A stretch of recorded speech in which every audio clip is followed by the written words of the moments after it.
दोस्तों, मेरा नाम है प्रभात रंजन और मैं आप लोगों के सामने एक बार फिर से लेके आ गया हूँ यूपीपीसीएस 2024 के लिए फुल एक्सप्लेनेशन, वो भी पूरे जोश और खरोश के साथ। तो स्वागत है आपका इंटेलेक्चुअल क्वालिटी लर्निंग प्लेटफॉर्म में। और आज हम लोग इस प्लेटफॉर्म के माध्यम से यूपीपीसीएस 2024 के लिए जो हमारा टारगेट है प्रीवियस ईयर एक्सप्लेनेशन का, वो आज हम लोग 2023 के प्रीवियस ईयर पेपर से शुरू करने जा रहे हैं। तो शुरू करने से पहले आप सब स्टूडेंट के लिए कोट है, जीत की गारंटी तभी है जब जीत और हार दोनों तुम्हारे कंट्रोल में है। आप जितना मेहनत करेंगे उसका परिणाम आपको जरूर मिलेगा, और जीत और हार आपके मेहनत के ऊपर ही डिपेंड करता है। तो चलिए शुरू करते हैं। हम लोग यूपीपीएससी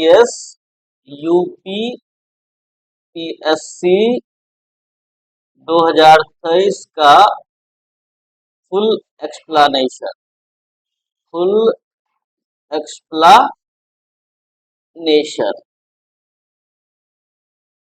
ये वीडियो आपका 2 या 3 पार्ट में आएगा। आज 50 से 75 क्वेश्चन के बीच में करेंगे, क्योंकि वीडियो लंबा हो जाता है ज्यादा करने के बाद।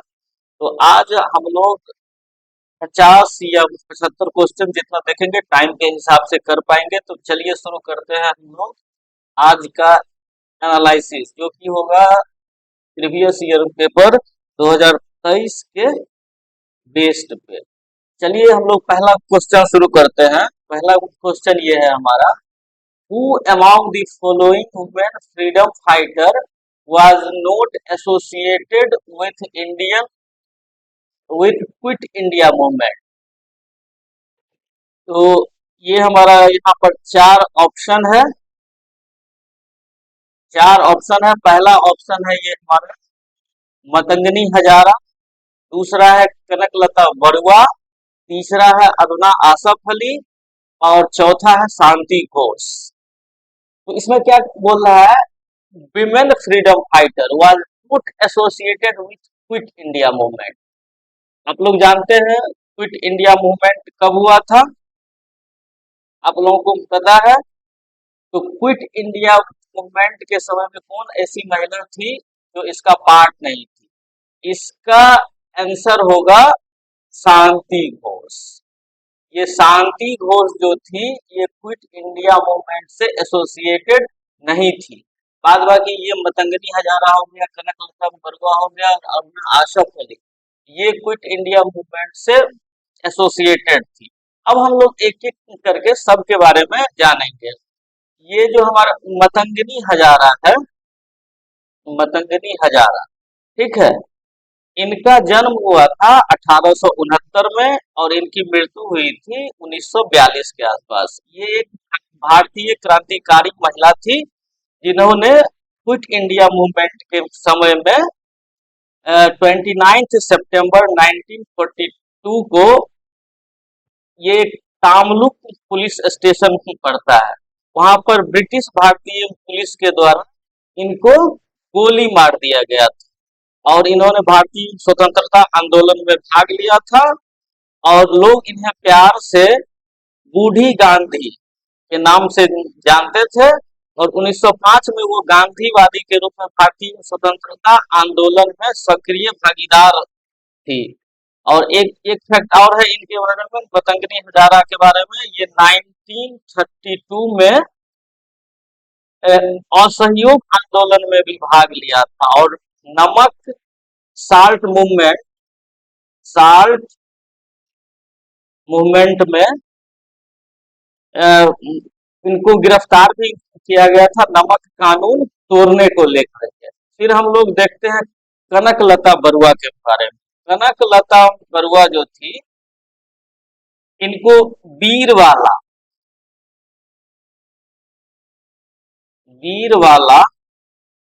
और शहीद के नाम से भी जानते हैं, ठीक है। ये एआईएसएफ की नेता थी, एआईएसएफ की नेता थी। और 1942 में भारत छोड़ो आंदोलन के दौरान एक अ, जुलूस का नेतृत्व करते हुए पुलिस के द्वारा इनको गोली से मार दिया गया था, मतलब शहीद कर दिया गया था। फिर बरुआ का जन्म कहाँ हुआ था? असम में हुआ था। कनक लता बरुआ का जन्म असम में हुआ था। और ये एक ऑर्गेनाइजेशन था असम में, डेथ आर्मी, इसकी भी मेंबर रही थी ये। और ज्योति प्रसाद अग्रवाल, जो गांधी जी के करो या मरो नारे को अनुरूप बनाया था, उन्हीं का ये समूह था डेथ आर्मी। ठीक है। और 20 सितंबर 1942 को ओनली 17 इयर्स, केवल 17 साल की आयु में इनकी मृत्यु हो गई थी असम के गोहपुर, जो कि ओरांगबाड़ी में। ठीक है। फिर हम लोग आते हैं अरुणा आसफ अली के ऊपर। अरुणा आसफ अली के बारे में तो आप लोग जानते ही होंगे। ये एक फ्रीडम फाइटर भी थी और फ्रीडम स्ट्रगल मूवमेंट में इनका बहुत बड़ा योगदान। अरुणा आसफ अली का जन्म 16 जुलाई 1909 को हुआ था। ठीक है। कालका पंजाब में हुआ था। कहाँ हुआ था इनका जन्म? कालका पंजाब में हुआ था। ठीक है। ब्रिटिश भारत के समय में ये जो जगह है, ये हरियाणा में पड़ता था, जो कि अभी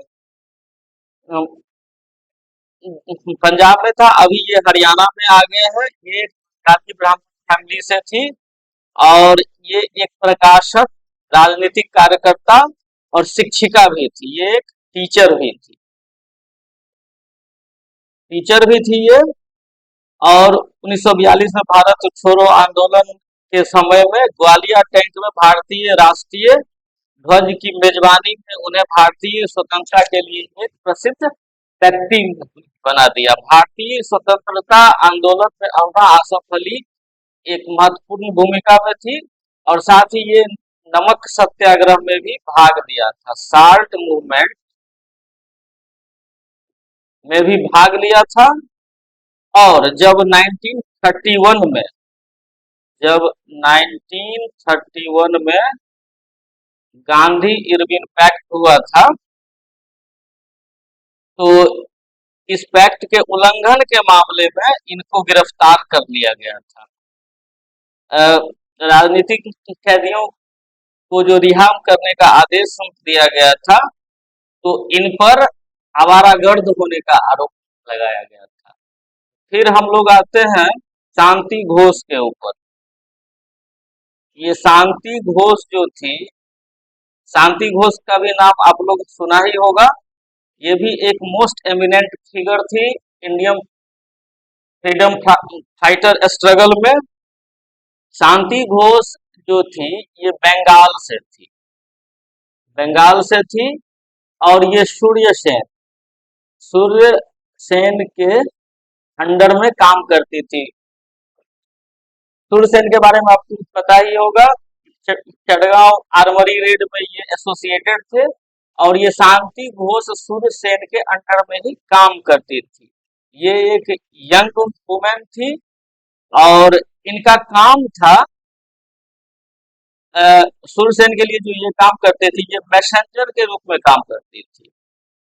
तो कौन सा न्यूज कहाँ पहुंचाना है, कहाँ पर क्या करना है, कहाँ हथियार पहुंचाना है, कहाँ हथियारों का संरक्षण हो रहा है, ये सब काम था शांति घोष का।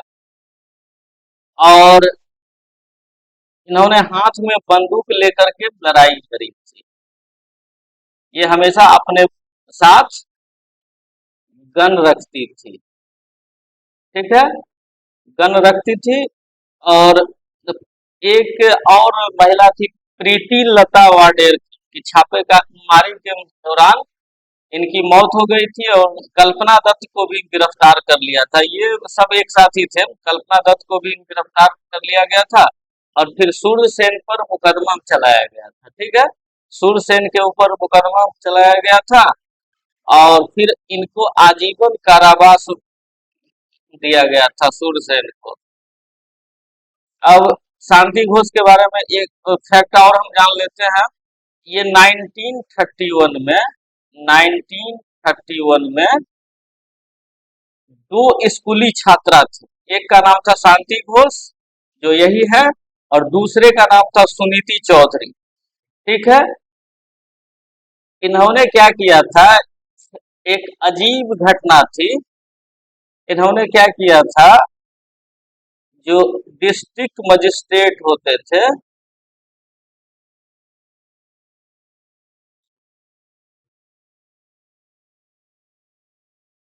इनको गोली मार दिया।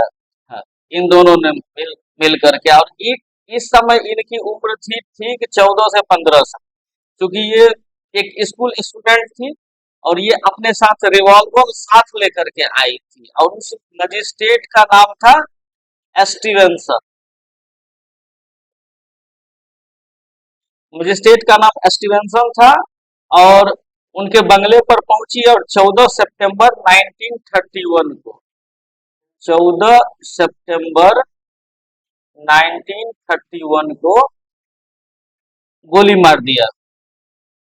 उनकी ये शांति घोष और कल्पना, सॉरी, सुनीति चौधरी का उम्र चूंकि 14 से 15 साल था, जिसके कारण इनको बचा लिया गया। ठीक है, और मौत की सजा से बचा लिया गया था इनको, और फिर इनको जेल में आजीवन कारावास की सजा दी गई, लाइफ इम्प्रिजनमेंट। लाइफ इम्प्रिजनमेंट दिया गया और फिर इनको बहुत सारी शारीरिक यातनाएं दी गई। इनको खाना ठीक से नहीं दिया जाता था, नंगे पैर रखा जाता था, और इसके सहारे इनका वेट भी कम हो गया। और फिर आगे चल करके इनको गांधी जी के प्रयास से 1939 में गांधी जी के प्रयास से इनको रिहा कर दिया गया, जेल से निकाल दिया गया इनको, और फिर ये वापस स्कूल जाने लगे। कितना अच्छा कहानी है इनका। और 1962 में 1962 में 1962 से 67 तक ये वेस्ट बंगाल विधानसभा में भी काम किया और बाद में लेजिस्लेटिव काउंसिल के लिए भी ये चुनी गई थी। तो ये थी शांति घोष। आई थिंक अब आप लोगों का सबके बारे में क्लियर हो गया है। चलिए हम लोग अब नेक्स्ट क्वेश्चन के ऊपर आते हैं।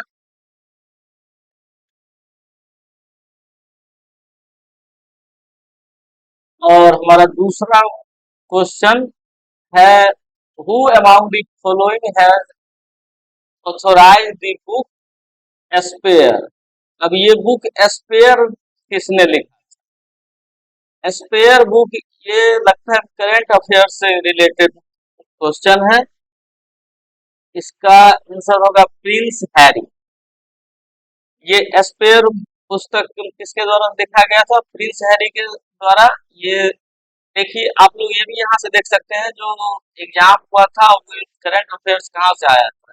ये 10 जनवरी 2023 को, प्रिंस हैरी एक व्यक्ति थे जो पेंगुइन रैंडम हाउस द्वारा प्रकाशित किया गया था। इस क्वेश्चन के ऊपर हम लोग ज्यादा टाइम नहीं देंगे, क्योंकि ये करंट अफेयर से रिलेटेड है। हम लोग आगे चलते हैं। इसका आंसर है प्रिंस हैरी। नेक्स्ट क्वेश्चन की तरफ हम लोग आते हैं। हमारा तीसरा क्वेश्चन है, जो what do we call balancing the to use resources and also conserve them for future। Question बोल रहा है, जो संसाधनों के उपयोग तथा भविष्य के लिए उसके संरक्षण की आवश्यकता को संतुलित करने के लिए हम लोग क्या करते हैं? तो हम लोग क्या करते हैं? आप लोगों ने पढ़ा होगा सस्टेनेबल डेवलपमेंट के बारे में। इसका आंसर यही है, सस्टेनेबल डेवलपमेंट, जिसको हिंदी में हम लोग बोलते हैं सतत विकास। ठीक है, सस्टेनेबल डेवलपमेंट। अब हम लोग जान लेते हैं सस्टेनेबल डेवलपमेंट होता क्या है। तो हम लोग ये कहेंगे सिंपली, एनसीईआरटी के क्लास 10th के चैप्टर 1 में भी ये चीज दिया हुआ है, रिसोर्स एंड डेवलपमेंट वाले चैप्टर में। वहां पर भी सस्टेनेबल डेवलपमेंट को अच्छी तरह से ये डिफाइन किया गया है। तो sustainable development is the process of utilising natural resources, natural resources,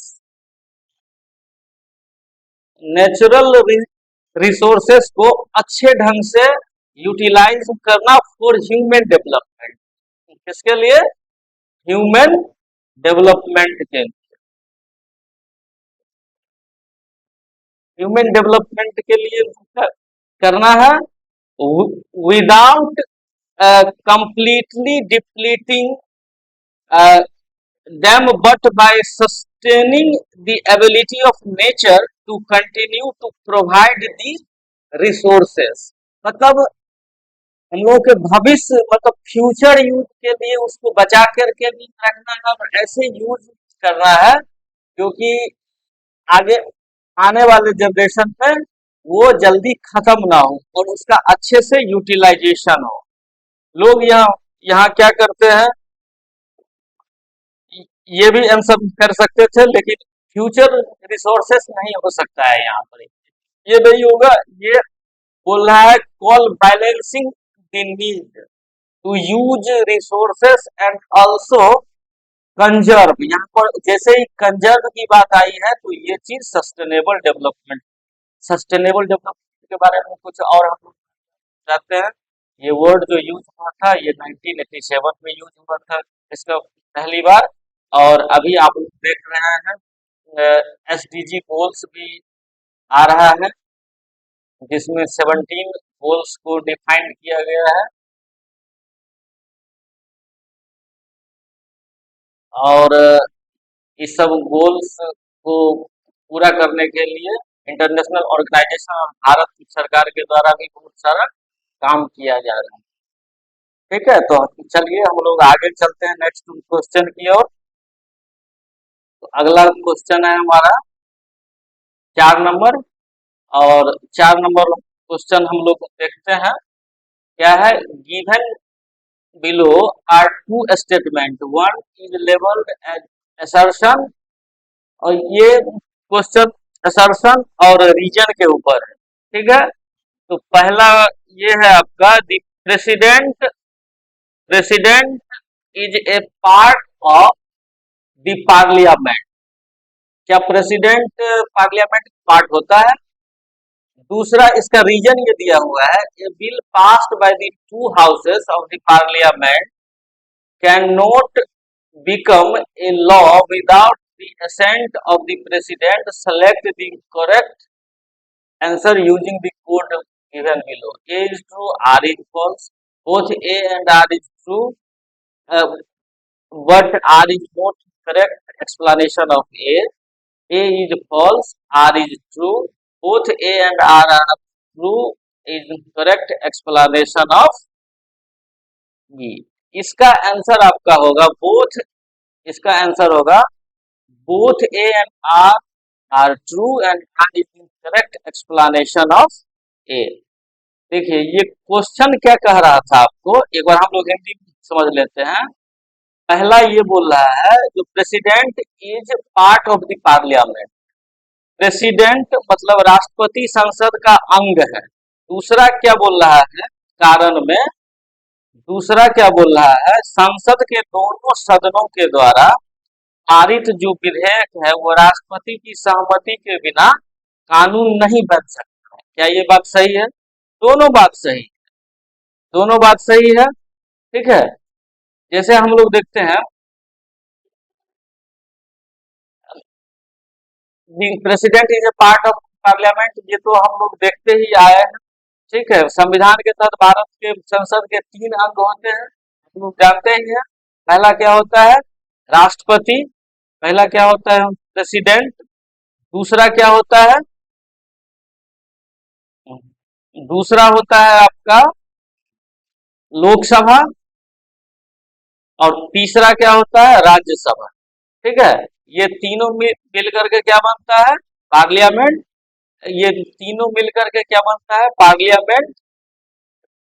1954 में जो ये लेजिस्लेटिव काउंसिल है, इसका नाम कर दिया गया था 19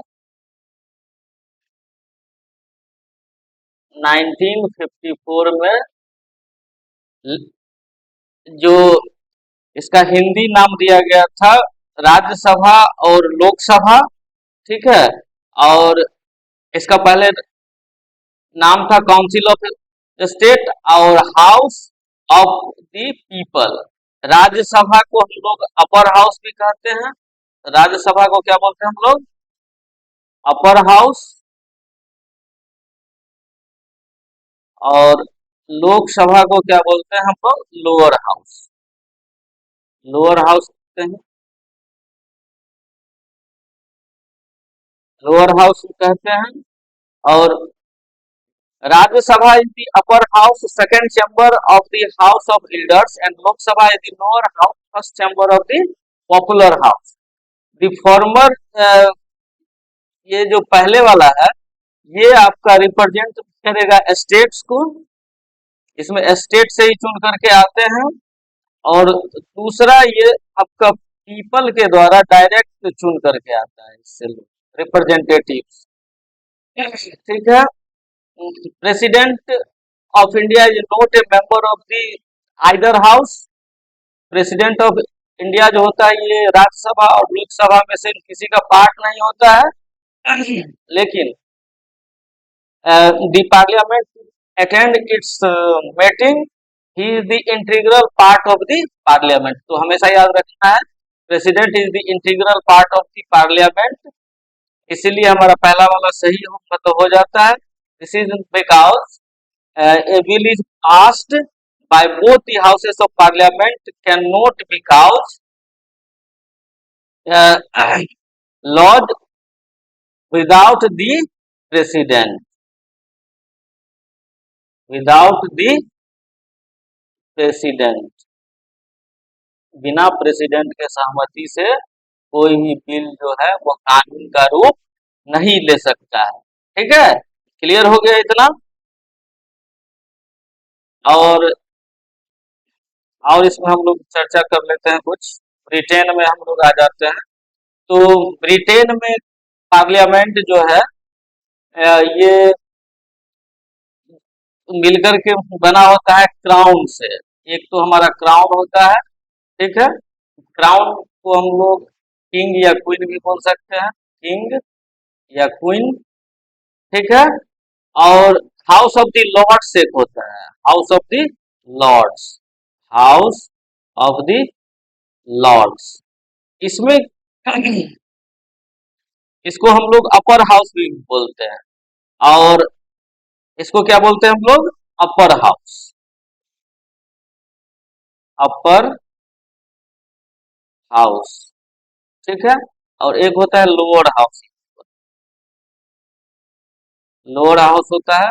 और इस लोअर हाउस को हम लोग क्या बोलते हैं? House of the Commons, house of the Commons. ठीक है, हाउस ऑफ द कॉमन्स बोलते हैं। फिर अगर हम यूएस के ऊपर भी थोड़ा सा चर्चा कर लेते हैं, क्योंकि कई बार क्वेश्चन यहाँ से पूछा जा सकता है।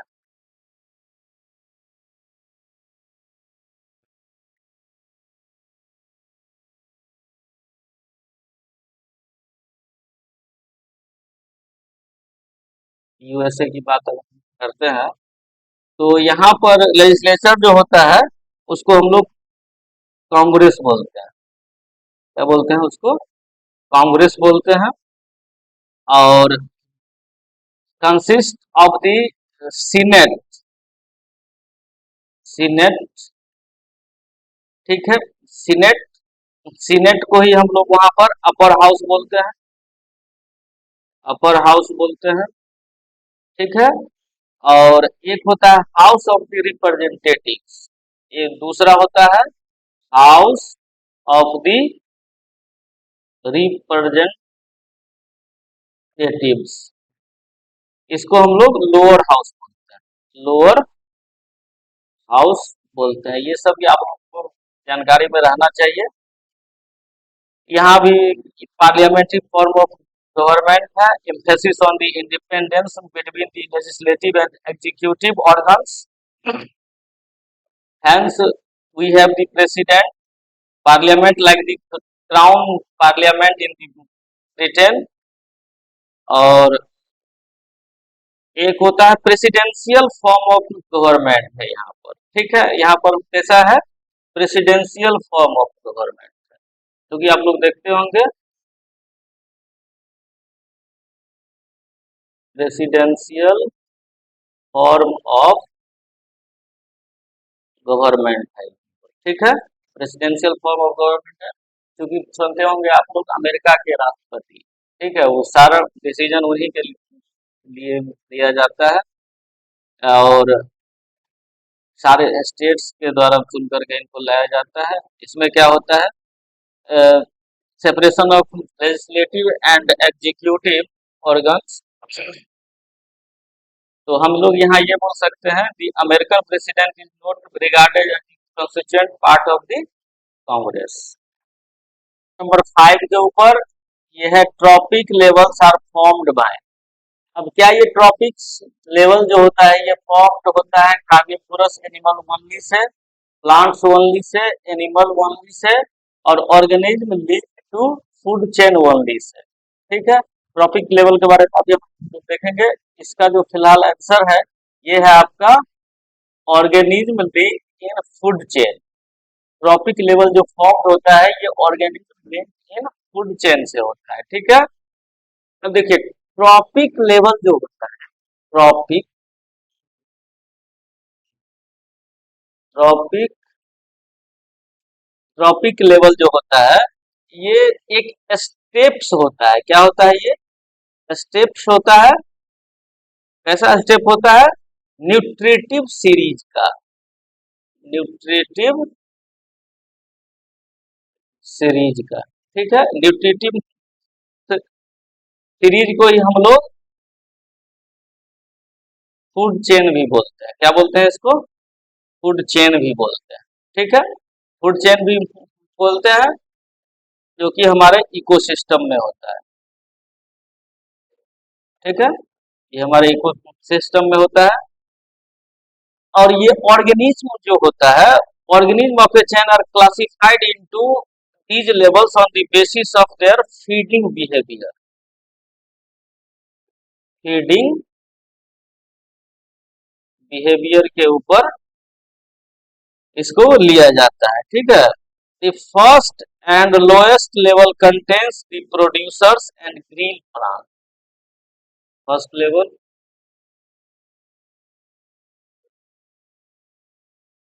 और लास्ट लेवल, लास्ट लेवल जो होगा, पहला लेवल जो होगा ये आपका कंटेन्स करेगा ये प्रोड्यूसर और ग्रीन प्लांट के ऊपर, ठीक है, इसको प्रोड्यूसर्स और इसको ग्रीन प्लांट भी बोलते हैं, ठीक है। और लास्ट लेवल जो होगा ये आपका उपभोक्ता होता है, ठीक है। पहला क्या हो गया आपका प्रोड्यूसर्स और ग्रीन प्लांट, और दूसरा सभी लेवल में अलग अलग हो, अभी हम लोग देखेंगे आगे, ठीक है।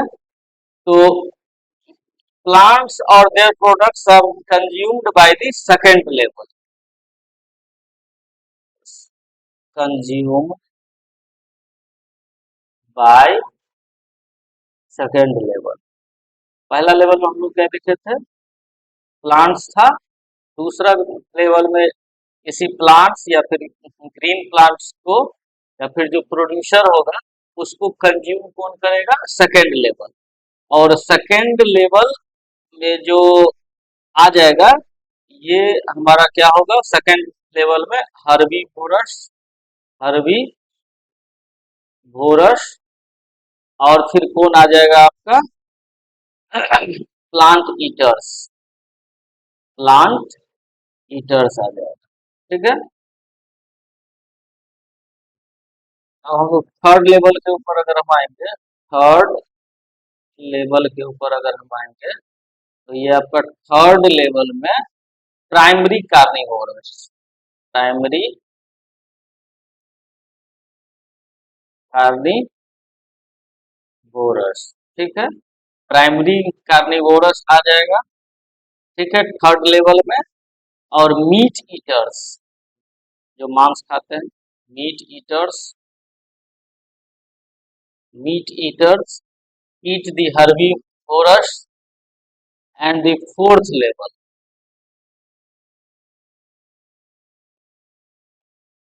फोर्थ लेवल्स में अगर हम लोग आते हैं, ठीक है, तो फोर्थ लेवल में क्या आएगा, सेकेंडरी कार्निवोरस, सेकेंडरी कार्निवोरस। और क्या आ जाएगा आपका, eat the primary carnivorous. Secondary carnivorous क्या करेगा, ईट द प्राइमरी कार्निवोरस। ठीक है। These categories are not statistically defined, as many organisms feed on several trophic levels. For example, example के रूप में अगर हम लोग देखेंगे, तो कार्निवेरस also consume plant materials, plant plant materials। और कैरियन भी बोलते हैं, मतलब इसको, या इसको हम लोग बोलते हैं ओमनीवोरस, ओमनीवोरस। ठीक है, ओमनीवोरस में कौन कौन आ जाएगा, हम लोग तो ओमनीवोरस ही। ठीक है। और जो लोग सब कुछ खाते हैं वही क्या होते हैं, ओमनीवोरस मतलब होते हैं। और हर्बीवोरस, ये दोनों कहेंगे उसको, हर्बीवोरस। ठीक है। Consume animals matter, A separate tropical level, a separate tropical level, the decomposers and transformers consist of organisms such as bacteria and fungi that break down the dead dead organisms, dead organisms। ठीक है, dead organisms decomposer भी बोलते हैं। And waste materials into nutrient usable by producers, waste materials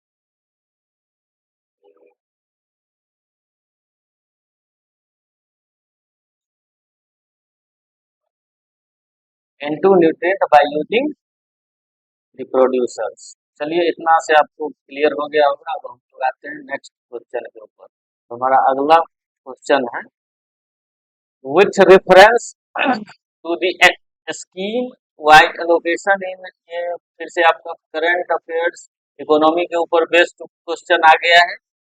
और ये 2023 के current affairs पे ही है। Wide allocation in the 2023-24 union budget, which of the following statement is correct? Compared to the previous year, the highest percentage of decline has been recorded in the allocation of MG Narega. दूसरा क्या है, compare to the previous year the highest percentage of the growth has been recorded in the allocation for Jal Jeevan mission. ठीक है, दोनों, क्या दोनों सही है, क्या एक सही है एक गलत है, और क्या दोनों गलत है? तो इस क्वेश्चन का आंसर जो होगा ये होगा बोथ 1 और 2 आर करेक्ट। क्योंकि ये करंट अफेयर्स का क्वेश्चन है तो इस चीज के ऊपर हम लोग ज्यादा चर्चा नहीं करेंगे, बस एक बार समझ लेते हैं जो क्वेश्चन किस टाइप का करंट अफेयर्स में भी आता है। ये पहला स्टेटमेंट आपका ये बोल रहा है, जो पिछले वर्ष की तुलना में अ, मनरेगा मनरेगा हेतु आवंटन सर्वाधिक प्रतिशत कटौती दर्ज की गई है। दूसरा क्या बोल रहा है, पिछले वर्ष की तुलना में जल जीवन मिशन हेतु आवंटन जो है ये सर्वाधिक प्रतिशत वृद्धि दर्ज की गई है। तो ये दोनों का सही, ठीक है, बजट लोग अच्छे से पढ़ेंगे, ये आप लोगों का क्लियर हो जाएगा। ठीक है, तो इस क्वेश्चन के ऊपर ज्यादा डिस्कशन न करते हुए हम लोग आगे बढ़ते हैं, और अगला क्वेश्चन है हमारा 7वां number, with reference to the El Nino which of the following statement are correct? El Nino involve appearance of warm current of the coast of Peru in eastern Pacific. दूसरा क्या बोल रहा है, this warm current increase the temperature of water on the Peruvian coast by 10 degree by increasing of amount in the sea. ठीक है, अब इसमें हम लोग देखेंगे कौन सा स्टेटमेंट सही है, तो इसके बारे में विशेष चर्चा करेंगे। पहले हम लोग देख लेते हैं जो ये हमारा स्टेटमेंट क्या है, El Nino involve appearance in the warm current off the coast of Peru, ये सही बात, ठीक है, ये सही बात है। अल नीनो का जो अपीयरेंस होता है वो वार्म करंट कोस्ट के ऊपर होता है, जो पेरू के ईस्टर्न पैसिफिक में आता है। ठीक है, दूसरा, the warm current increase the temperature of water, ठीक बात है, on the Peruvian coast by 10 degree C thereby increasing the amount of plankton, यही गलत हो गया। जब टेम्परेचर बढ़ता है 10 डिग्री तक टेम्परेचर बढ़ा देगा तो ये प्लैंकटन जो है, प्लैंकटन के बारे में अभी हम लोग बताएंगे। प्लैंकटन जो होता है वो बहुत सारे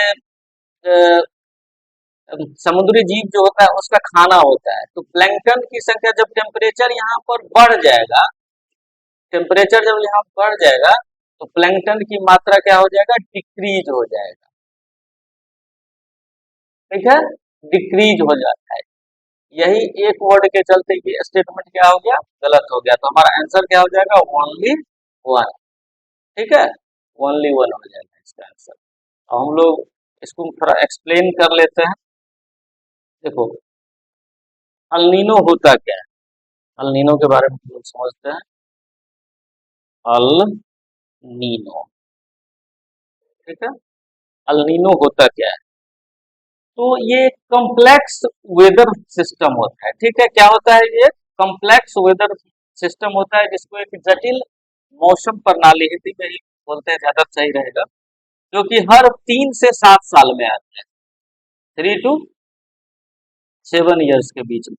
ठीक है, 3 से 7 साल में एक बार आता है, जिससे दुनिया के विभिन्न हिस्सों में सूखा, ड्राउट्स,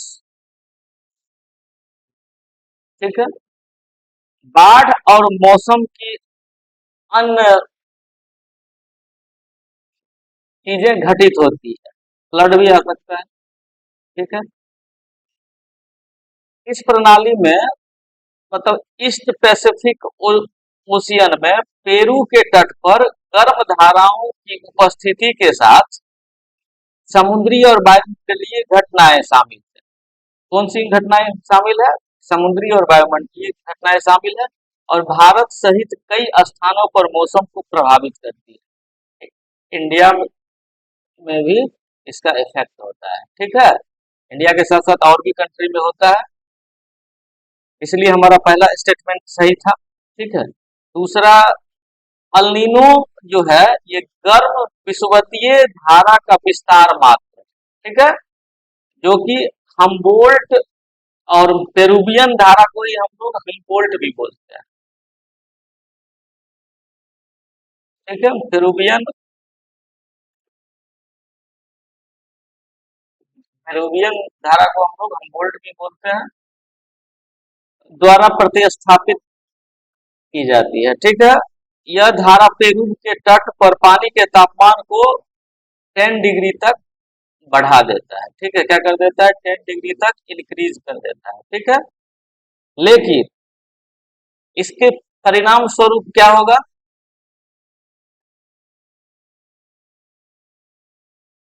इसके परिणाम स्वरूप विषुवतीय वायुमंडलीय परिसंचरण की विकृति हो जाएगा, समुद्री जल के वाष्पीकरण में अनियमितताएं होगी, और तीसरा, प्लैंकटन की संख्या में कमी आ जाएगी, समुद्र में मछलियों की संख्या को और कम कर देगी। ठीक है। ये सब चीज होता है। ठीक है। तो तीन चीज हम अभी क्या बोले जो क्या क्या हो सकता है? डिस्टॉर्शन डिस्टॉर्शन ऑफ इक्वेटोरियल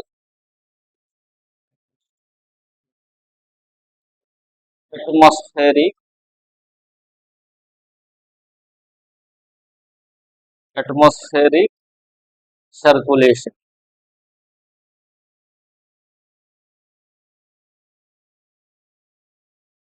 दूसरा क्या होगा? irregularities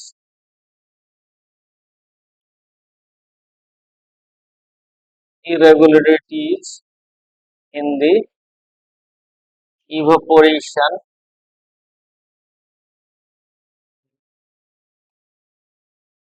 of sea water। ठीक है। तीसरा क्या हो जाएगा? Reduction in the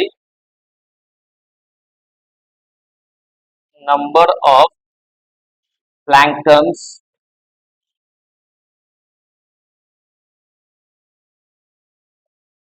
which further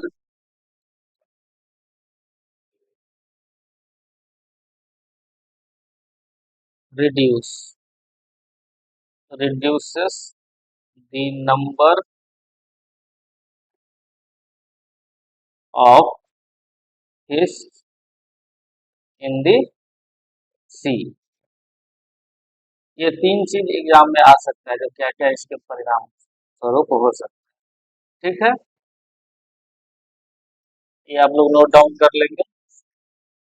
फिर हम लोग अब अल नीनो के ऊपर जान लेते हैं। एक्सप्लेनेशन में थोड़ा सा टाइम लगेगा, लेकिन आप लोगों को एक्सप्लेनेशन बहुत अच्छा मिलेगा, सब चीज के बारे में जानकारी यहाँ मिल जाएगी। अब ये वर्ड जो है El Nino El Nino word जो ये वर्ड आया है, इसका मतलब होता है चाइल्ड क्राइस्ट।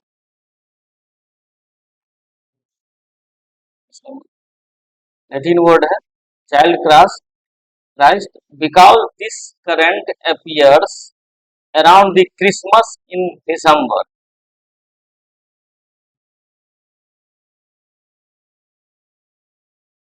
क्रिसमस के समय में, दिसंबर के समय में अल नीनो फॉर्म होता है, इसलिए इसको चाइल्ड क्राइस्ट भी कहते हैं। ठीक है। ये वर्ड यहीं से आया है। December is a summer month in Peru.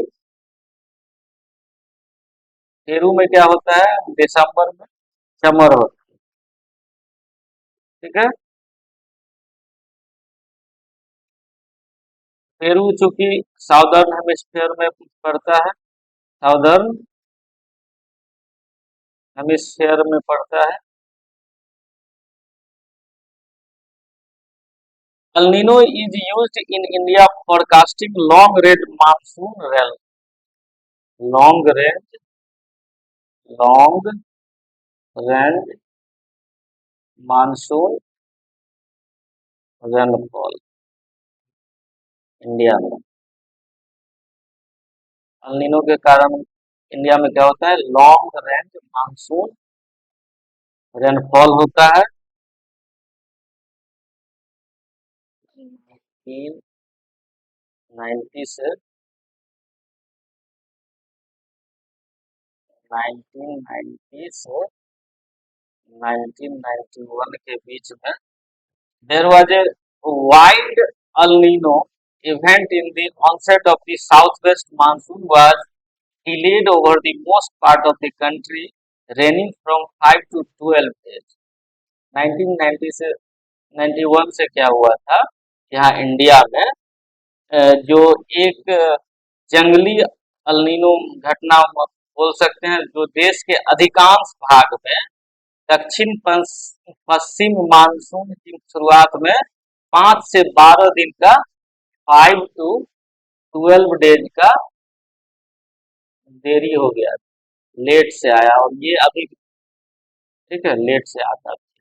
चलिए अब हम लोग नेक्स्ट क्वेश्चन के ऊपर चलते हैं, और हमारा 8वां क्वेश्चन जो है ये हम लोग देख लेते हैं। फिर बजट से आ गया क्वेश्चन, देखिए बजट से कितना क्वेश्चन आ रहा है। केंद्रीय बजट 2023-24 के अनुसार अंतर्राष्ट्रीय अवसरों के लिए युवाओं को कौशल प्रदान करने के लिए विभिन्न राज्यों में कितने कौशल भारत अंतर्राष्ट्रीय केंद्र स्थापित किए गए, कितने किए गए? हाँ, कौशल भारत अंतर्राष्ट्रीय केंद्र स्थापित किए गए। तो ये कितना हो जाएगा, इसका आंसर हो जाएगा आपका 30 कौशल भारत केंद्र स्थापित किया गया है। ये सीधा स्टेटिक के तौर पर ये हम लोग ले लेंगे, क्योंकि इसका कोई रिलेवेंस 2024 के प्रीलिम्स में है नहीं, इसलिए हम इसको छोड़ करके फिर आगे चलते हैं। तो हमारा अगला क्वेश्चन है माउंट न्यूमैन। अब ये माउंट न्यूमैन के ऊपर क्वेश्चन आ गया है। देखिए माउंटेन के ऊपर क्वेश्चन आ रहा है, Mount is famous for which of the following minerals. Mount Newman जो है ये किस चीज के लिए, मिनरल्स के लिए फेमस? तो ये माउंट न्यूमैन जो है ये आपका आयरन ओर के लिए फेमस है। ठीक है, किस चीज के लिए फेमस है? आयरन ओर के लिए फेमस है। और ये माउंट न्यूमैन है कहाँ? ये माउंट न्यूमैन जो है वेस्टर्न वेस्टर्न ऑस्ट्रेलिया में। कहाँ है ये माउंट न्यूमैन? वेस्टर्न ऑस्ट्रेलिया में। आप लोग मैप से भी देख सकते हैं, वेस्टर्न ऑस्ट्रेलिया में है ये माउंट न्यूमैन, जो कि आयरन ओर के लिए बहुत ज्यादा फेमस है, और यहाँ पर आयरन ओर की माइनिंग होती है। इसका एक नाम और है, इसको माउंट वेलवैक भी बोलते हैं। क्या बोलते हैं इसको? माउंट वेलवैक।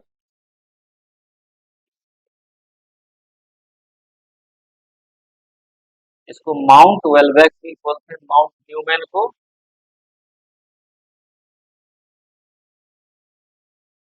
चलिए इतना ही इंफॉर्मेशन इसके लिए है, तो आप लोग याद रखिएगा माउंट न्यूमैन वेस्टर्न ऑस्ट्रेलिया में आयरन ओर के लिए फेमस है, और ये इसको माउंट वेलवैक भी बोलते हैं। चलिए अब हम लोग नेक्स्ट क्वेश्चन के ऊपर आते हैं। अगला क्वेश्चन हमारा ये on 25 December 2022 which of the following countries extended mandatory military services for 1 year to those males who were born after 1 जनवरी 2005। तो देखिए वो कौन सा देश है जो मिलिट्री सर्विसेज को मैंडेटरी कर दिया है अपने देश के लिए, जो 1 साल का आपको मिलिट्री सर्विसेज देना है? क्या ये क्या ये अफगानिस्तान है, क्या ये देश श्रीलंका है, क्या ये देश ताइवान है? क्वेश्चन बहुत उस समय जब फ्रेम किया गया होगा इतना बेहतरीन क्वेश्चन है ये, देखिए इसका आंसर होगा ताइवान। क्योंकि ताइवान में बहुत सारा कॉन्फ्लिक्ट चलते रहता है चाइना से, और अमेरिका सपोर्ट भी करता है तो इसका, और चाइना की पॉपुलेशन भी कम है, और सॉरी, ताइवान की पॉपुलेशन भी कम है और एक टापू पर है।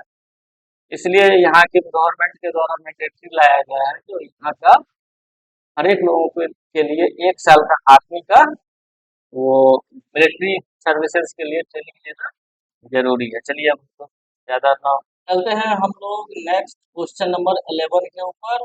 और 11 नंबर क्वेश्चन है हमारा, consider the following statement concerning the power of the Supreme Court to issue certain writs to stop violation of fundamental rights. इस क्वेश्चन में ये दो हमारा स्टेटमेंट है और इसमें हमको फंडामेंटल राइट्स के ऊपर बात किया गया है। ठीक है, तो पहला ये है हमारा, Supreme Court has the power to issue writs like habeas corpus, mandamus, prohibition, quo warranto, sorcery, which is appropriate for the enforcement of the fundamental rights। दूसरा स्टेटमेंट है हमारा, पार्लियामेंट में by law empower any other court to exercise within its jurisdiction the power given to the Supreme Court। और ये अब option है हमारा, neither one nor one only, two only, both one and। Question आप लोगों के लिए मैं एक बार हिंदी में एक्सप्लेन कर देता हूँ। जो ये सर्वोच्च न्यायालय के पास जो बंदी प्रत्यक्षीकरण, ठीक है, पहला क्या होगा हमारा, बंदी प्रत्यक्षीकरण, इसको हैबियस कॉर्पस को हम लोग क्या बोलते हैं, बंदी प्रत्यक्षीकरण। और दूसरा जो ये आपका मेंडामस है, मेंडामस को हम लोग क्या बोलते हैं, मेंडामस को हम लोग बोलते हैं परमादेश। ठीक है, और प्रोहिबिशन को प्रतिषेध बोलते हैं, क्वा वारंटो को बोलते हैं हम लोग अधिकार परीक्षा, सरसरी को हम लोग बोलते हैं उत्प्रेषण। ये रीट जारी करने का शक्ति जो है, ये मौलिक अधिकार के प्रवर्तन के लिए जरूरी है, उपयुक्त है। तो ये स्टेटमेंट आपका सही है।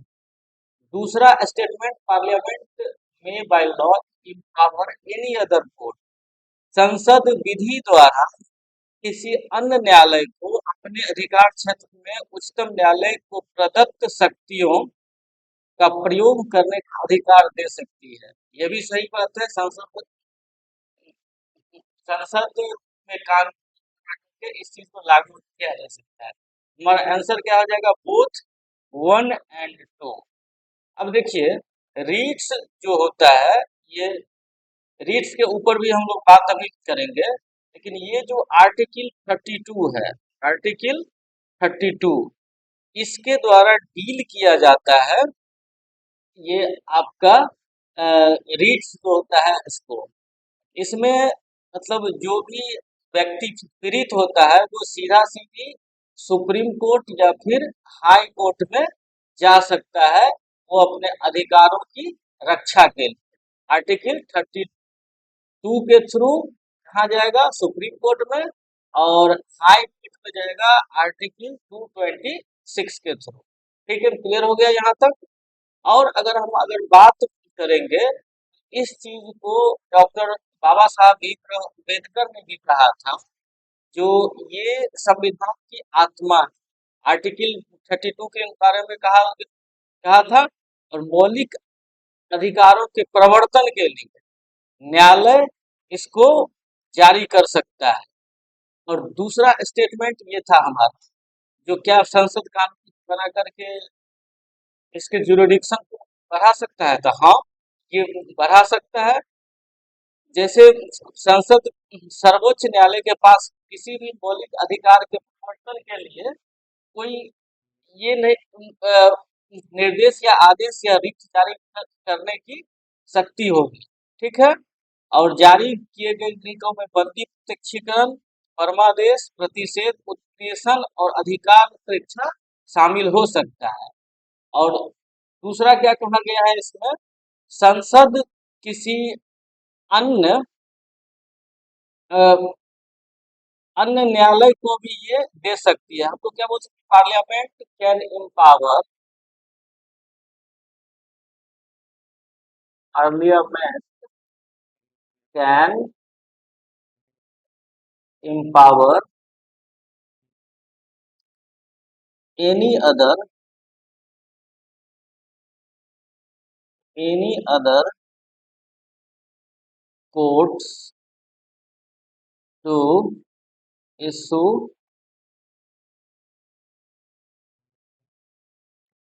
Issue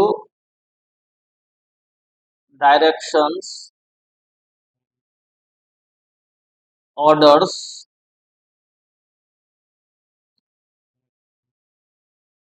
and writs of all kinds. ठीक है? However, this can be done without prejudice to the above powers conferred on the Supreme Court. Any other court here does not include high courts because Article 226 already empowered this.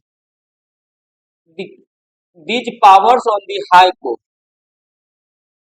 High court को तो पहले से ही power दिया गया है, ठीक है। और अगर हम लोग अगर हम लोग रीट्स की बात अगर हम करें रीट्स की बात अगर हम करते हैं तो सबसे पहला क्या था, हैबियस कॉर्पस था।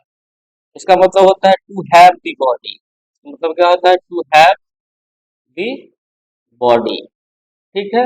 इसको हम लोग क्या बोल सकते हैं कि courts directs the person to detained to be brought before it to examine the legality of his detention. Detention, किसी आदमी को अगर गिरफ्तार कर लिया गया है तो कोर्ट के द्वारा ये कहा जाता है जो ये लीगल है या नहीं। कोई भी पब्लिक इंडिविजुअल के खिलाफ या फिर बोथ के साथ भी हो सकता है। जैसे कोई आदमी को गिरफ्तार किया गया, ठीक है, तो उसका कारण बताया जाएगा कि आपको क्यों गिरफ्तार किया गया है। तो हम लोग ये बोल सकते हैं it to examine of detention it can be issued against both public and individual, public and individual. तो चलिए हम लोग आते हैं क्वेश्चन नंबर 12 के ऊपर। ये हमारा क्वेश्चन है, who was the leader of the rebellion in Bareilly Uttar Pradesh during 1857। और इस क्वेश्चन में हमारा ऑप्शन है नाना साहेब, खान बहादुर खान, हजरत महल और कनवार सिंह। ठीक है, कनवार सिंह के बारे में तो सब लोग ये जानते हैं, ये आरा से थे जो कि बिहार में आता है, तो ये तो होगा नहीं, ये कट गया आपका ऑप्शन। दूसरा है हजरत महल, तो हजरत महल लखनऊ से लीड कर रही थी। हजरत महल कहाँ से लीड कर रही थी, लखनऊ से। और ये नाना साहब के बारे में हम लोग जानते हैं, ये कहाँ से लीड कर रहे थे, कानपुर से, ठीक है। तो अल्टीमेटली हमारा आंसर क्या हो जाएगा, ऑप्शन नंबर 2 खान बहादुर। खान बहादुर खान कहाँ से लीड कर रहे थे, बरेली से, ठीक है। क्लियर हो गया, आपको याद रख लेना है।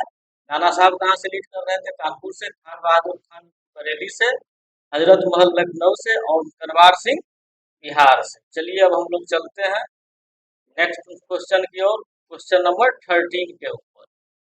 तो क्वेश्चन नंबर 13 हमारा ये आ गया, with reference to the Pope Benedict 16। अब ये पोप बेनेडिक्ट 16 के ऊपर बात कर रहे हैं।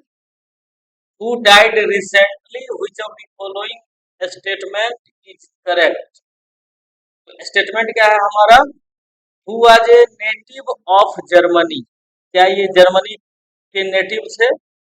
He was the first pope to resign in 600 years. क्या वो एकमात्र ऐसे पोप थे जो 600 साल में पहली बार पोप से रिजाइन किया था। हाँ, ये भी बात सही है। तो हमारा दोनों स्टेटमेंट सही है। और ये कहीं ना कहीं करंट अफेयर्स का क्वेश्चन है, उस समय चर्चा में था, जिससे यूपी पीसीएस के क्वेश्चन का आप लेवल देख सकते हैं, तो कहाँ कहाँ से क्वेश्चन पिकअप किया जा रहा है। तो ये हमारा दोनों सही हो गया। ठीक है, पोप के बारे में अगर हम जानना चाहें तो ये क्रिश्चियन के टॉप मोस्ट प्रीस्ट होते हैं। जैसे ये हमारा हिंदू धर्म में शंकराचार्य का पोस्ट होता है, और मुस्लिम में खलीफा या जो भी टॉप मोस्ट प्रीचर्स होते हैं उनका पोस्ट होता है। चलिए हम लोग आते हैं क्वेश्चन नंबर 14 के ऊपर। क्वेश्चन नंबर 14 ये हमारा आ गया, non conventional energy sources are those energy sources that are produce from heat. क्या ये हीट से प्रोड्यूस किया जाता है non conventional energy? Produce from electricity, क्या इलेक्ट्रिसिटी से प्रोड्यूस किया जाता है? क्या ये नॉन रिन्यूएबल है? क्या ये रिन्यूएबल है? तो देखिए, ऐसे क्वेश्चन में क्या करना होता है, जो सबसे पहले तो हमको ये जानना होगा कि non conventional source of energy होता क्या है। ठीक है, non conventional source of energy को हम लोग कहते हैं गैर पारंपरिक। ठीक है, क्या कहेंगे हम लोग? गैर पारंपरिक कहेंगे। ठीक है, तो गैर पारंपरिक ऊर्जा का स्रोत क्या होता है? जैसे आपका पेट्रोल हो गया, इसी को फॉसिल फ्यूल भी बोलते हैं, फॉसिल फ्यूल। ये आपका कोल हो गया। ठीक है, ये सब क्या है? Non conventional. नॉन कन्वेंशनल को अगर हम डिफाइन करना चाहे तो हम ये बोल सकते हैं, those types of energy formed by the non-conventional sources, it will be finished during the coming time। मतलब आने वाले में ये खत्म हो सकता है। तो क्या पेट्रोल खत्म हो सकता है? हाँ। फॉसिल फ्यूल खत्म हो सकता है? हाँ। कोल भी खत्म हो सकता है। तो क्वेश्चन में हमारा क्या था? Non conventional energy sources are those energy sources that are. तो ये नॉन कन्वेंशनल जो होगा, ये हमारा गैर पारंपरिक है। तो ये हमारा पारंपरिक है, ये हमारा कन्वेंशनल है। कन्वेंशनल है, तो इसमें से हमको चूज कर लेना है नॉन कन्वेंशनल कौन है। तो ये हमारा क्या हो जाएगा? रिन्यूएबल, जिसको जिसका कभी खात्मा नहीं होगा। जैसे विंड हो गया, सोलर हो गया, जियो थर्मल हो गया, जियो थर्मल हो गया, ये सब कभी खत्म होगा नहीं होगा। तो इसका आंसर हमारा क्या हो जाएगा? रिन्यूएबल, नवीकरणीय। हिंदी में क्या बोलते हैं इसको? नवीकरणीय। ठीक है, कन्वेंशनल सोर्स हो गया पेट्रोल, फॉसिल फ्यूल, कोल। ठीक है, और ये नॉन कन्वेंशनल को ही हम लोग रिन्यूएबल कहते हैं। ठीक है, तो ये आपका हो गया विंड, सोलर, जियोथर्मल। चलिए अब हम लोग चलते हैं नेक्स्ट क्वेश्चन के ऊपर, 15 नंबर क्वेश्चन के ऊपर। 15 नंबर क्वेश्चन में क्या है आपका, plane of which airlines crashed in Nepal in January 2023। अभी करंट अफेयर्स का क्वेश्चन है, जो कौन सा एयरलाइन जो है क्रैश हो गया था नेपाल में जनवरी 2023 में। तो ये है आपका यति एयरलाइंस। ठीक है, कौन सा एयरलाइंस है? यति एयरलाइंस। उस समय ये काफी न्यूज में रहा था। ये काठमांडू से नेपाल के कोई हिली एरिया वाले पार्ट में जा रहा था, जहां से एयर स्ट्रिप से हट करके कहीं तो एक्सीडेंट हो गया था और क्रैश हो गया था। तो चलिए अब हम नेक्स्ट क्वेश्चन के ऊपर चलते हैं, क्वेश्चन नंबर 16 के ऊपर। तो क्वेश्चन नंबर 16 में ये दिया हुआ है, ठप्पा स्टाइल ऑफ म्यूजिक। बहुत ही अच्छा क्वेश्चन है, ये बीपीएससी में भी पूछ सकता है। और अदर्स एग्जाम में भी पूछ सकता है जो टप्पा स्टाइल ऑफ म्यूजिक क्या होता है, और इसको रिफाइंड एंड डेवलप्ड कौन सा मुगल एम्परर के कोर्ट में किया गया था। हमारा ऑप्शन है जहांगीर, शाहजहां, मोहम्मद शाह और अकबर। तो हमारा आंसर होगा इसमें मोहम्मद शाह। तो देखिए टप्पा स्टाइल ऑफ म्यूजिक जो होता है, ये इसको सेमी क्लासिकल, क्या कहा जाता है इसको, सेमी क्लासिकल। ठीक है। इसका ओरिजिनेशन जो माना जाता है, ये आपका माना जाता है पंजाब और सिंध वाले पार्ट। ठीक है। जो कि अब पाकिस्तान में करता है, पंजाब का कुछ पार्ट पाकिस्तान में है और सिंध का पार्ट भी पाकिस्तान में है। तो उसी पाकिस्तान वाले पार्ट में इसका ओरिजिनेशन माना जाता है। इसको कैमलर्स का भी म्यूजिक फॉर्म कहा जाता है। कैमलर्स मतलब जो लोग ऊंट चराते थे और ऊंट चराते हुए इस टप्पा स्टाइल ऑफ म्यूजिक को करते हुए चलते थे, गाते हुए चलते थे। तो तो मुगल कोर्ट में जो इसको फेमस दिया गया, वो किया गया मोहम्मद शाह के द्वारा। ठीक है, क्लियर हो गया। और ये मोहम्मद शाह बहुत ही ये टप्पा स्टाइल ऑफ म्यूजिक का प्रेमी आदमी था, और इसने अपने कोर्ट में मुगल कोर्ट में इस चीज को बढ़ावा दिया। ठीक है। और ये इसके एक प्रोमिनेंट फिगर भी थे, जैसे ये मियाँ गुलाम नबी सोरी, मियाँ गुलाम नबी सोरी, ये काफी फेमस नाम है। इस नाम को आपको याद रख लेना है, जो कि टप्पा स्टाइल से एसोसिएटेड था उस समय में। ठीक है। और इसको जो प्रश्रय दिया गया था वो अवध के नवाब आसफ उद्दौला, आसफ उद्दौला के द्वारा इसको इनको प्रश्रय दिया गया था। ठीक है। जो एक हिंदुस्तानी शास्त्रीय संगीत के संगीतकार थे। चलिए अब हम लोग आते हैं नेक्स्ट क्वेश्चन के ऊपर, क्वेश्चन नंबर 17 के ऊपर। ठीक है। क्वेश्चन नंबर 17 ये हमारा फिर से एक बार करंट अफेयर्स का क्वेश्चन है। सुदर्शन प्रहार आर्मी एक्सरसाइज के बारे में पूछ रहा है। ये दिसंबर 2022 में कहाँ पर किया गया था? तो इसका सीधा सीधा आंसर होगा राजस्थान, याद रखना। ये कहाँ पर हुआ था? राजस्थान में हुआ था। ठीक है। नेक्स्ट क्वेश्चन के ऊपर हम चलते हैं। With reference to the Attorney General of India, which of the following statement is correct? पहला है हमारा कि person is appointed as attorney general who is qualified to be appointed as जज ऑफ द सुप्रीम कोर्ट। पहला option आपका ये बोल, कोई एक आदमी अगर अटॉर्नी जनरल के लिए अपॉइंट किया जाता है, तो क्या वो सुप्रीम कोर्ट के जज के लिए अपॉइंट हो सकता है? क्या उसमें ऐसी काबिलियत है कि वो सुप्रीम कोर्ट का जज भी बन जाए? हाँ, ये बिल्कुल सही बात है। और दूसरा हमारा स्टेटमेंट है, the attorney general can be remove through the same process as the जज of the Supreme court.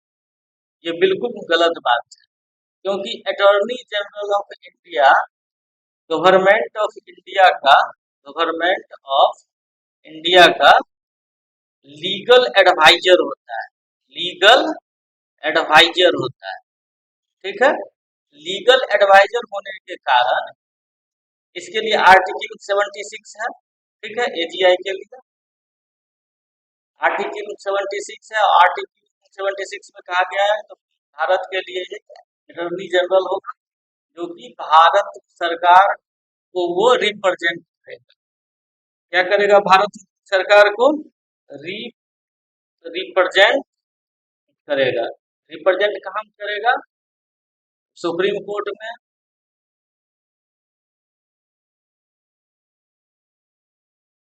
Supreme court में, हाई कोर्ट में या कोई भी कोर्ट में, एनी कोर्ट, वो भारत सरकार के पक्ष को रखता है।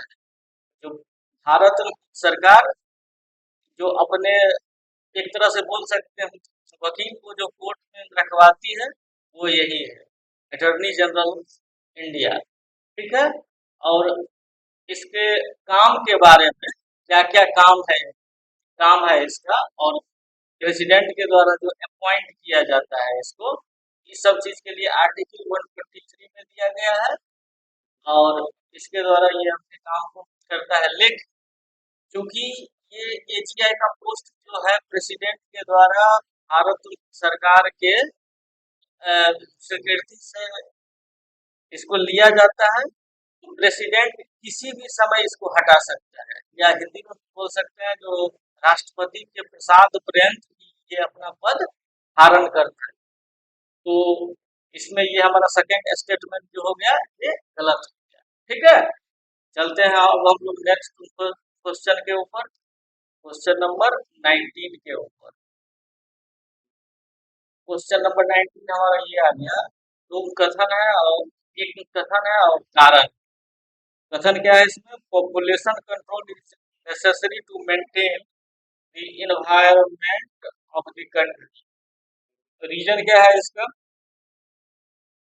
Due to the rapid increase in population the environmental balance is maintained. पहला ये सर्फन जो है ये तो देखने में सही लग रहा है, सही बात है, पॉपुलेशन कंट्रोल जरूरी है एनवायरमेंट, किसी भी देश के एनवायरमेंट को मेंटेन करने के लिए, सही बात है। लेकिन दूसरा स्टेटमेंट जो है ये गलत दिया हुआ है। क्या रैपिड इंक्रीज अगर होता है पॉपुलेशन, तो इससे मतलब एनवायरमेंट बैलेंस बन सकता है? कभी नहीं बनेगा। एनवायरमेंट बैलेंस बनाने के लिए पॉपुलेशन को कम ही रखा जाए, या हम लोग सुनते होंगे टीएफआर। टीएफआर का क्या होता है? Total fertility rate. इसको गवर्नमेंट अभी 2.1 करने के लिए एक रूल भी लेकर के आई है, और गवर्नमेंट ऑफ यूपी के द्वारा तो एक कानून ही लेकर के आ गया है, जो बच्चे कम पैदा करते हैं। ठीक है, दो से कम, दो या दो से कम, जो इससे ज्यादा करेगा उसको गवर्नमेंट जॉब में, नौकरी में प्रॉब्लम भी हो सकता है। तो एनवायरनमेंट के बैलेंस के लिए पॉपुलेशन का स्टेबल होना जरूरी होता है। तो due to rapid increase in population the environmental balance is maintain, ये मेंटेन नहीं होगा, डिसमेंटेन्ड हो जाएगा। ठीक है, यहाँ पर हम लोग हमारा आंसर क्या हो जाएगा? A is true but R is false. ठीक है, ये तो सही है लेकिन आर गलत है। इन्वायरमेंटल बैलेंस में क्या होता है, जो बनाने के लिए लोगों को ज्यादा से ज्यादा पेड़ पेड़ लगाना होता है। अगर हम पेड़ नहीं लगाएंगे तो क्या होगा? ग्लोबल वार्मिंग हो जाएगा। ग्लोबल वार्मिंग से ग्रीन हाउस गैस का इमिशन भी बढ़ जाता है। ठीक है, ग्रीन हाउस गैस का इमिशन जब बढ़ जाएगा तो अर्थ का टेम्परेचर जो है वो इंक्रीज हो जाएगा। अर्थ का टेम्परेचर जब इंक्रीज होगा तो जो ये आपका मानसून का साइकिल है, मानसून का जो साइकिल है वो आपका इफेक्ट हो जाएगा। जैसे हम लोग अल नीनो ला नीना के बारे में सुने होंगे, जो ग्लोबल वार्मिंग के कारण भी वो मतलब मानसून के साथ साथ अल नीनो और ला नीना का भी टाइम पे चेंज हो रहा है लगातार। तो ये सब चीज हो सकता है जिससे फ्लड भी आ सकता है। ठीक है, फ्लड आएगा तो जितना भी पॉपुलेशन है वो डिस्प्लेस्ड होना पड़ेगा उसको। ग्लेशियर ग्लेशियर मेल्ट हो सकता है। ग्लेशियर जब मेल्ट होगा तो फ्लड का कंडीशन बन जाएगा। सी लेवल सी का लेवल जो है वो इंक्रीज हो जाएगा, तो जितने भी आइलैंड्स कंट्री है आइलैंड्स कंट्री है वो डूब जाएंगे। ठीक है, जैसे अभी अभी आप लोगों ने न्यूज में सुना भी होगा, जो जैसे जावा हो गया, सुमात्रा हो गया, इंडोनेशिया वाला पार्ट, इंडोनेशिया, या फिर मालदीव्स हो गया।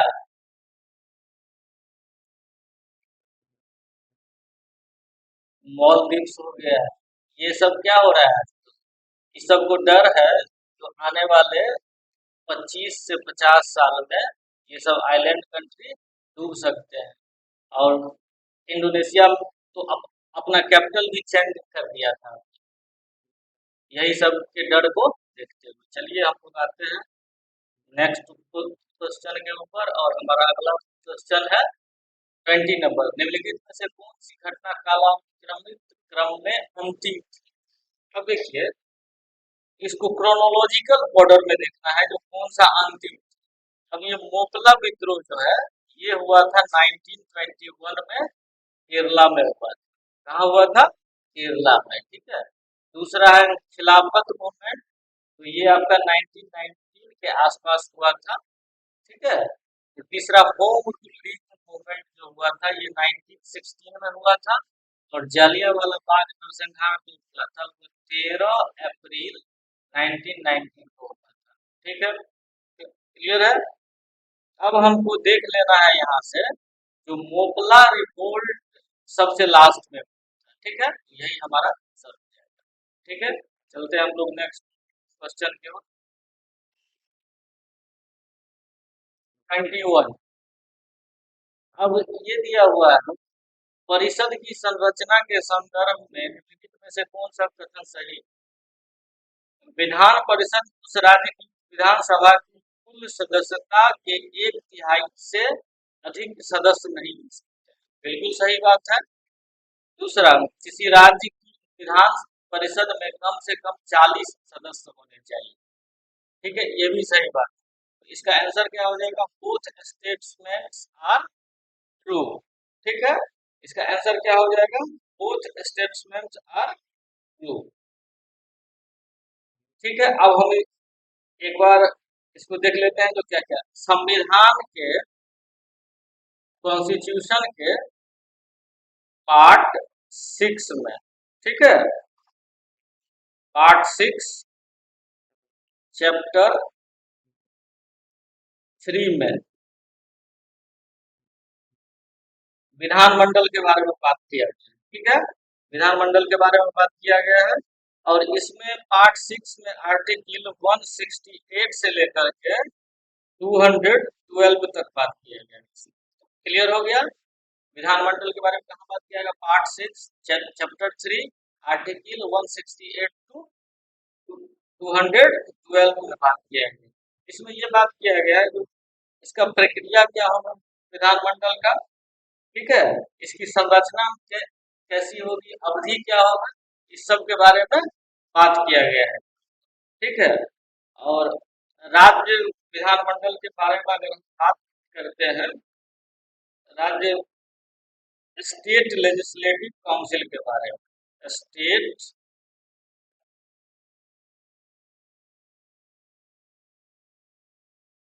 लेजिस्लेटिव काउंसिल के बारे में अगर हम बात करेंगे, तो ये आपका इंडिया में बाइकैमरल सिस्टम है। कैसा है? बाइकैमरल, ठीक है, द्विसदनात्मक बोलते हैं इसको, ठीक है। ये पार्लियामेंट में होता है ऐसा, पार्लियामेंट में ऐसा है, आप लोग जानते भी हैं, लोकसभा और राज्यसभा।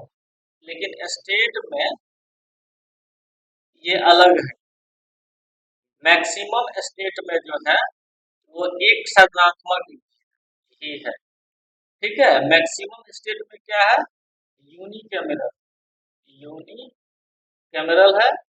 और सिर्फ 6 स्टेट में जो है बाइकैमरल, बाइकैमरल है, ठीक है। तो बाइकैमरल स्टेट्स के बारे में अगर हम बात करते हैं, तो पहला स्टेट हमारा क्या आ जाएगा? आंध्र प्रदेश। दूसरा स्टेट आ जाएगा तेलंगाना। तीसरा स्टेट आ जाएगा कर्नाटका। चौथा स्टेट आ जाएगा बिहार। पांचवा स्टेट आ जाएगा यूपी और छठा स्टेट आ जाएगा महाराष्ट्र। ठीक है, ये 6 स्टेट है यहाँ पर बाई कैमरल सिस्टम है। जम्मू कश्मीर में भी था लेकिन जब से वो बना है तब से वो हट गया।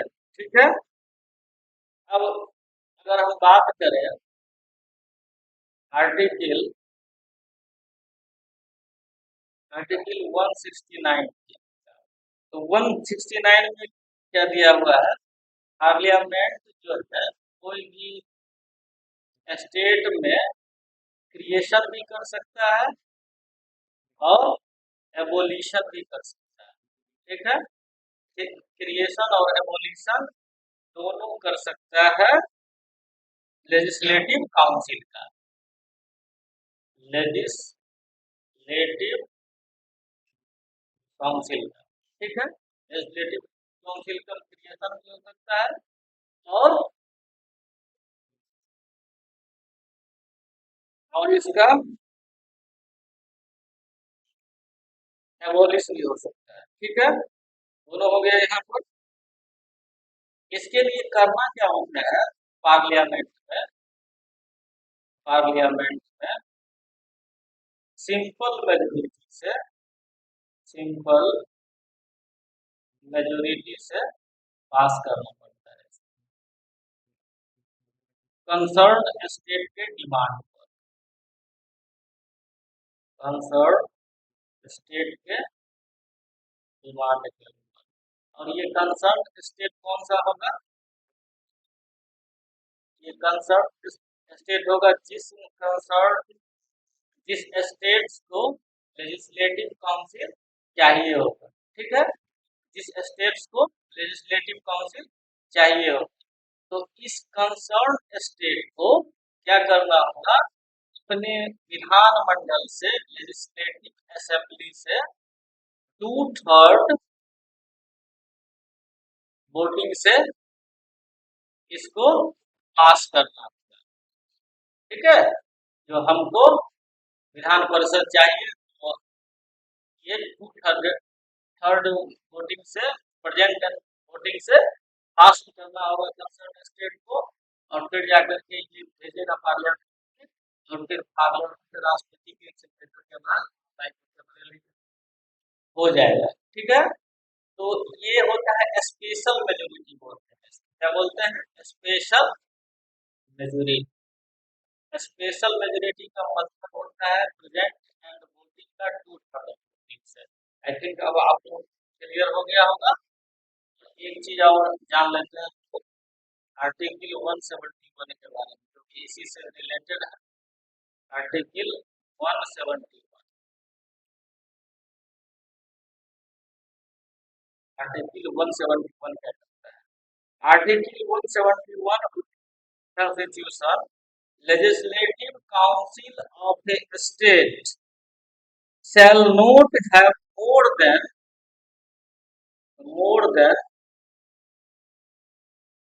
1/3 of the total strength, जो कि हमारे ऑप्शन में। ठीक है, 1/3 से ज्यादा स्ट्रेंथ नहीं। आर्टिकल 71 क्या कहता है, the legislative council of a state shall not have more than 1/3 of the total strength of the state assembly and not less than 40 से कम भी होगा, लेकिन कुछ कुछ स्टेट्स में अपवाद भी। ठीक है, ये हम लोग देख लेते हैं।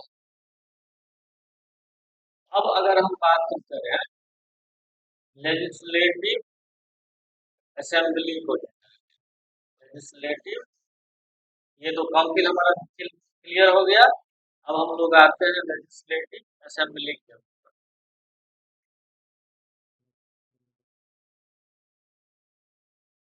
लेजिस्लेटिव असेंबली, लेजिस्लेटिव असेंबली के ऊपर आते हैं, तो इसको पॉपुलरली हम बोलते हैं इलेक्टेड चैम्बर। क्या बोलते हैं इसको, इलेक्टेड चैम्बर बोलते हैं। इलेक्टिव चैम्बर क्यों बोलते हैं? क्योंकि इसका डायरेक्ट डायरेक्ट इलेक्शन होता है। ठीक है, डायरेक्ट इलेक्शन होता है और लोग अपना रिप्रेजेंटेटिव चुनते हैं और रिप्रेजेंटेशन किया जाता है उसका सीधा स्टेट लेजिस्लेचर। ठीक है, इसका मैक्सिमम स्ट्रेंथ जो है 500 है। मैक्सिमम क्या है इसका स्ट्रेंथ? 500। जो सबसे ज्यादा यूपी में है 403, पता ही होगा आपको। और इसका मिनिमम जो है ये 60। मिनिमम क्या है इसका स्ट्रेंथ? 60। ठीक है, कुछ स्टेट में अपवाद भी है। अपवाद में आपका आ जाएगा सिक्किम, अरुणाचल प्रदेश,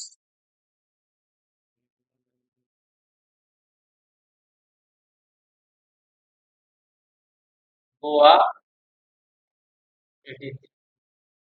ठीक है, ये है।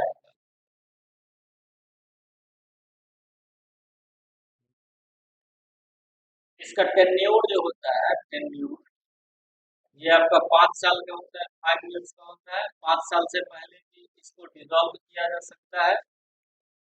डिसॉल्व किया जा सकता है जब गवर्नर को ऐसा लगे कि स्टेट्स मशीनरी वो फेल हो रहा है।